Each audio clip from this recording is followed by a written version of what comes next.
Today's question comes from Idaho.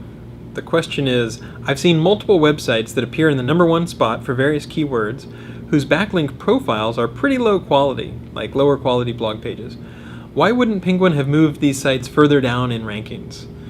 Good question. So there's a lot of possible reasons. One is, Penguin is geared for certain types of spam, but it's not geared for every type of spam. For example, it doesn't help with hacked sites.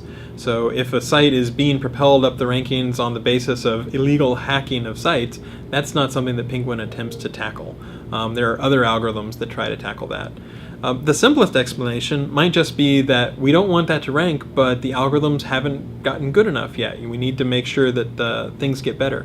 And if that's the case, we're happy to get spam reports, or if you want to show up on a forum, our webmaster forum, and say, hey, here's a site that doesn't look like it should be ranking, we're happy to hear feedback like that.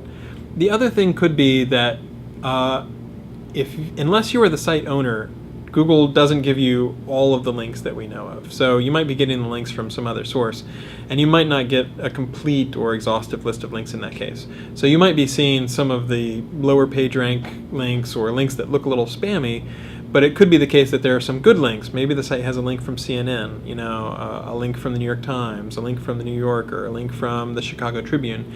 And if that link gets missed in the report that you see, then you might look like, oh, well, a lot of these links are not as high quality, but you didn't realize, oh, there were a few high quality links that you weren't seeing.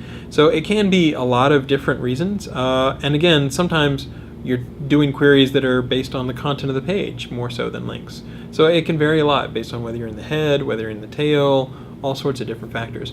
But if you see something that you think might be link spamming or have a really low quality profile and it's ranking higher than you think it should, especially if it looks pretty egregious or pretty unhappy, feel free to show up in the webmaster forum or even do a blog post about that. We read the SEO blogs, and when people say, hey, here's a site that doesn't look like it should be ranking where it is, there are some SEOs who don't like that because they don't want to have people blow the whistle, but that's the sort of stuff where we really enjoy getting those data points and thinking about, okay, did the algorithm miss something? Do we need to improve anything in the next iteration? And hopefully over time we'll just continue to find more and more of those sorts of sites and return higher quality sites instead.